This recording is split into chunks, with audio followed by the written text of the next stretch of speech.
Digital currency is any currency, money, or money-like asset that is primarily managed, stored, or exchanged on digital computer systems, especially over the Internet. Types of digital currencies include cryptocurrency, virtual currency, and central bank digital currency. Greetings, welcome to King Channel TV, Global News Highlights. The digital dollar began in the United States on November 15th. Global banking giants started a digital dollar pilot with the Federal Reserve Bank of New York. Citigroup Inc., HSBC Holdings Place, MasterCard Inc., and Wells Fargo and Company are among the financial companies participating in the experiment alongside the New York Fed's Innovation Center, they said in a statement. Continue on this. Now, I want to talk a bit about the kind of global battle taking place over the CBDC standards, because this is going to determine kind of what they try to do in the United States and what they will do in places like Europe. Now, I believe it's Sweden is actually trying to launch their own. India is launching their own. Japan is launching their own. You have a lot of countries looking into this. Now, for those of you not quite familiar with CBDCs, let me explain to you why this is controversial. Imagine, well, this is how it works in China. Every single transaction you make is monitored. The Chinese Communist Party watches every single thing you buy. If the CCP does not want you buying something, they can cancel that purchase. If they decide that people can't buy gas this week, for example, you can't buy gas. If they decide people can't buy rice this week, you can't buy rice. And the scary thing is aside from the government being able to regulate purchases essentially from the top level, because this is under the centralized government-controlled bank in China, aside from the government being able to regulate what you can or can't buy at a mass level, they can also do it on a tailored individual level. That's where you get into the real concern, where this is tied to your social credit status. In China, they have the social credit system. Every single thing you do is monitored. Every friend you have, every contact you make, everywhere you go, everything you do, your beliefs, your political stance, everything, your online activity, your purchases, every single thing about you is monitored. Now, that is used to create a profile of you, and you get a rating. Are you a good citizen or are you a bad citizen? If you're a good citizen, you can do things like rent bikes, and they have specialized dating apps you can use, and there's all kinds of, unique programs for the good citizens. And if you're a bad citizen, if you get a low social credit score, that means you are restricted. You can't use bikes, you can't maybe hail a taxi. You are restricted from participating in basic society. The concern is that the CCP, well, it's already doing this to an extent, can use this as well with the centralized banking digital currency. If, for example, you're a house Christian, if you don't follow the CCP's altered version of Christianity, you're going to be on the naughty list. If you're a Falun Gong practitioner, or if you believe in democracy, you're on the naughty list. And basically what that could mean is that if you're on the naughty list, you can't buy anything. You can't buy food, hypothetically speaking. You can't buy a house. You can't, hail a taxi. You are canceled from society. Now, that being said, what you're looking at in the United States is already heading in a similar direction. We saw PayPal, for example, try to roll out something very much like this, where PayPal wanted to target people for spreading disinformation. If you spread disinformation, PayPal, at least in the promo thing they were sending out, wanted to give people $2,500 fines. They wanted to not only cancel you, but charge you money for saying things they don't like. If you look at PayPal currently, they still maintain some of that if you read the terms of service. For example, if you try to buy a firearm using a PayPal account, they will fine you. They will charge you money. They were doing the same thing under the label of racism. If you're saying what they claim are racist comments or white supremacist, I don't know how they phrase it. You see this as well happening with other banking services, Bank of America and so on. These other banking services have canceled people for various reasons. I've said it. I said it before, and I'll say it again. The gulags of this new century, these Soviet concentration camps of this new century, will not look like the frozen prisons of Siberia. The gulags of this new century are going to look like you being part of society, but denied access to it. They can completely deny you access to everything if this becomes a reality. What they are currently in the process of doing. Now, that being said, there is a battle for the model that's being adopted. And this is where it gets important when you're talking about with what the CCP is doing and how the U.S. is trying to do, allegedly, something a little different. Let me show you this. Alexa blockchain. They said China leads the way on global standards for CBDC. It says China leads the way on global standards for centralized bank digital currencies by proposing a set of global rules for CBDC.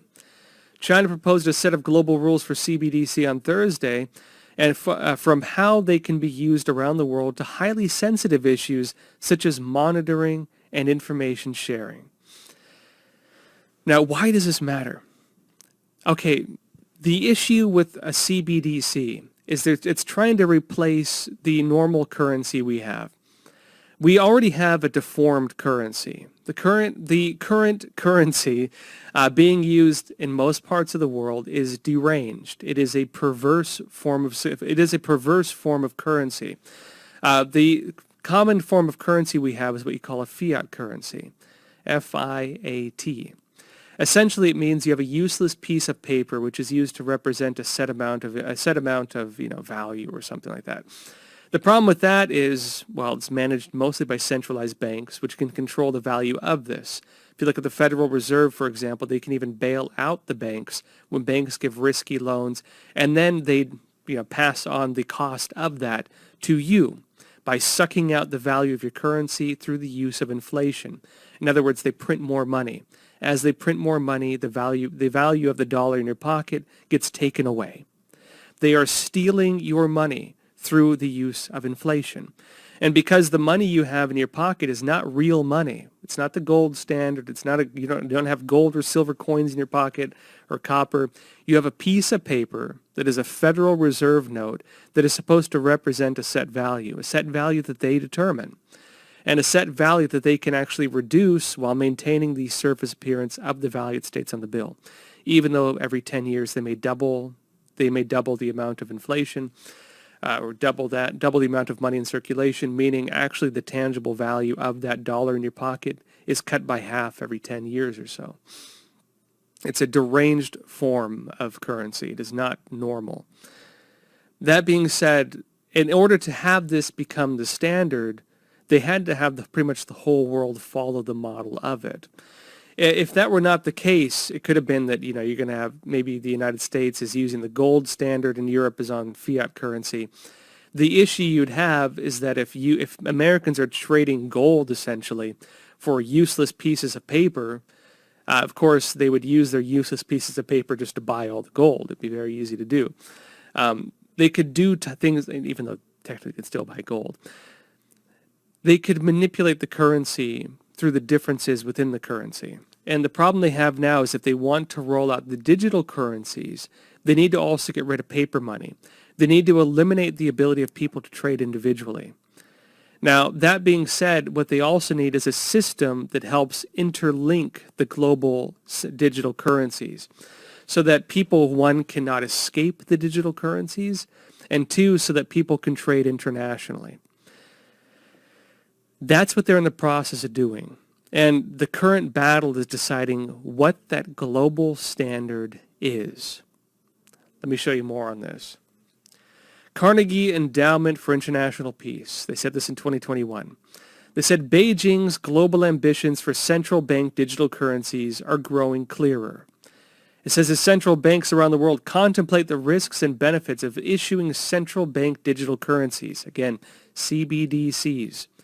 Beijing is likely to leverage frustrations with the inefficiencies of existing cross-border payment channels to strengthen support for its vision of lower-cost alternatives built upon CBDCs.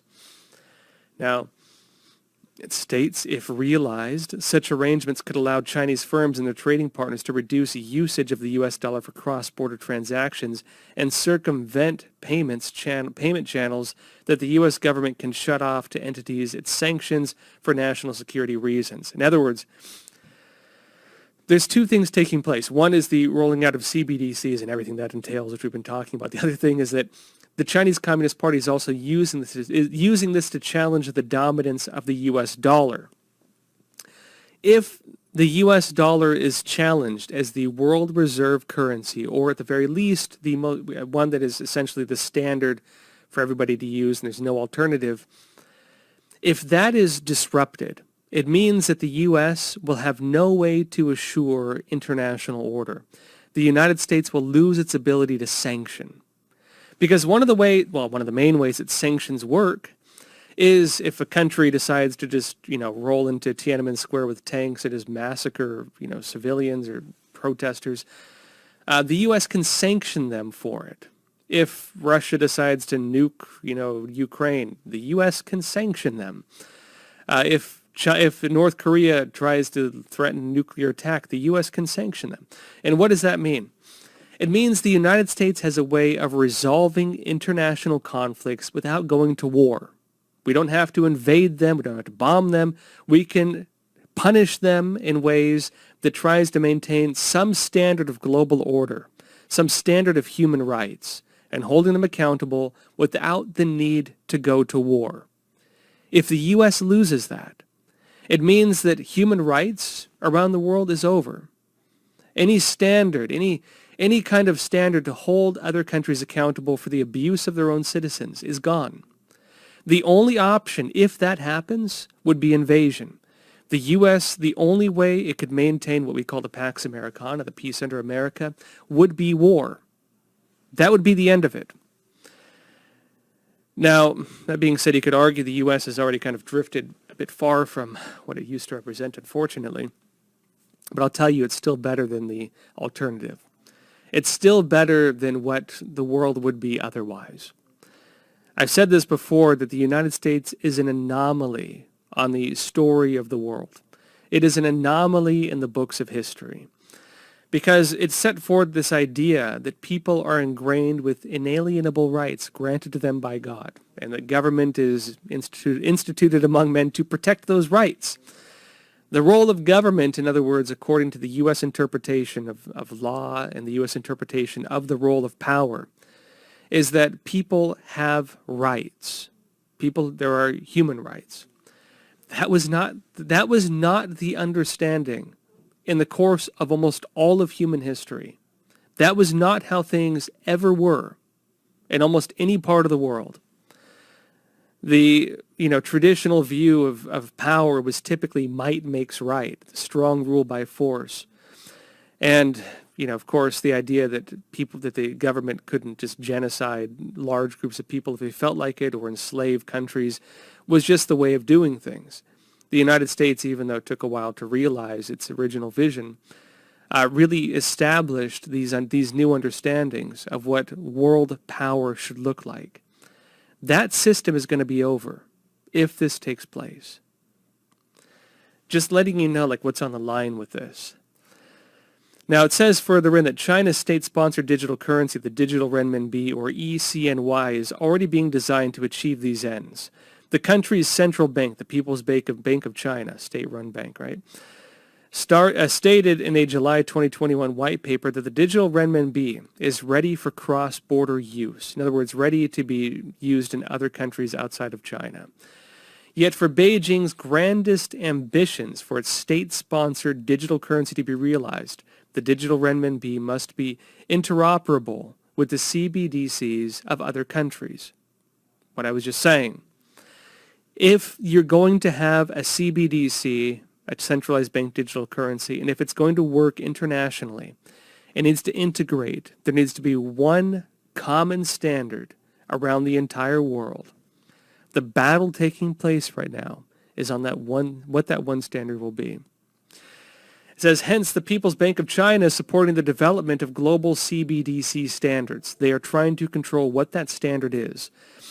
And it says, in working with other monetary authorities to launch a multi-CBDC arrangement. Any such arrangement would likely face government governance obstacles, but if successful, a multi-CBDC arrangement could help Beijing reduce the power of U.S. sanctions and use of the U.S. dollar in cross-border business transactions. Which brings us to the conflict the U.S. is also facing. The U.S. is in a funny position. The United States has a choice now. Do they resist this? Do they try to stop it somehow? Remember, the Chinese Communist Party has its own kind of reserve bank meant to replace the U.S.-led, banking system as well. The CCP is challenging the U.S. dollar on many fronts. It's not working well for them currently. But if other countries believe that this is the next technology, this is the next thing to adopt, and if you're a businessman or you run, maybe you're a corrupt politician or something like that, and you need to work with the CCP, you can only work through their digital currency. If they make that the standard, you're going to get paid in CBDC. That's going to be the payment you have. And your money is going to essentially be useless outside of China until a global standard is adopted, meaning there's a lot of pressure. There's lobbying pressure coming at the government, coming at the U.S. government and other governments in the world to adopt some kind of standard from the business community, from the big corporations, from the academics, from the corrupt politicians. They're getting pressure to adopt this type of standard so it can be interoperable with the CCP standard. The other thing is, aside from that, they're also facing the reality that the CCP has a slogan. It says, "Surpass you at the turning point." And let me explain briefly what that means. The Chinese Communist Party has a goal of dominating the world. The documentary I've done just recently, which I'll show you the trailer for in a bit, which is called The Final War, details the CCP's plans for this. The CCP talks about the need to destroy the United States as part of the realization of that goal. The problem they have when it comes to economic developments with technology, because they basically say even though they manufacture everything, even though they're the manufacturing hub of most of the world, they don't have the high technology. They can't get out of the, cheap labor economy model. They want to have the U.S. model where they develop the technology, they run the businesses, they are the leaders, and other countries are the poor laborers who slave away, 16 hours a day in a factory. They want other countries to be what they have become. And they want what the U.S. has, which is they're the business owners. They're the ones who own the technology. The problem they're facing is that it's very hard to compete with existing technologies. If, for example, you have a smartphone in your pocket and you've come to trust a certain brand, and that brand is already well developed enough where they have good supply chains and so on, and they can reduce the price quite a bit, it's very hard to compete with them. It's very difficult to compete with a new product in an established market unless you innovate, unless you do something different. That's where the phrase "surpass you at the turning point" comes in. The idea is this. While it's hard to compete in an existing market, there are future markets, future technologies, future systems, and it's at those points where you can surpass your adversaries. For the CCP, CBDC is the next turning point. CBDC, centralized banking digital currencies, is the next phase on which they can compete with the US dollar. And so rather than try to compete directly by trying to make the yuan or renminbi, the world reserve currency, they want to create a new technology, a new standard that they run. And they want that to be the turning point which they use to surpass the United States and overtake it. The U.S. understands that. And so what does the U.S. do? Do we keep this older form of currency, or do we develop a new one to try to prevent that from happening? That's the conflict right now. My personal hope is that they keep the U.S. dollar and they tell that they just trash the digital currency and say this is totalitarianism to the next level. This is beyond anything Orwell could have imagined. This is tyranny to the level that it dictates the contents of your wallet. This is something that can dictate basic quality of life and should be considered a human rights abuse, not a currency. Because really it's being used as a tool for human rights abuse. That's my personal opinion on it. I want to go deeper into this, folks. Then, of course, I want to go into what just happened at G20. This brings the presentation to a close. Don't forget to click the notification bell, like and share the video. Thank you for watching.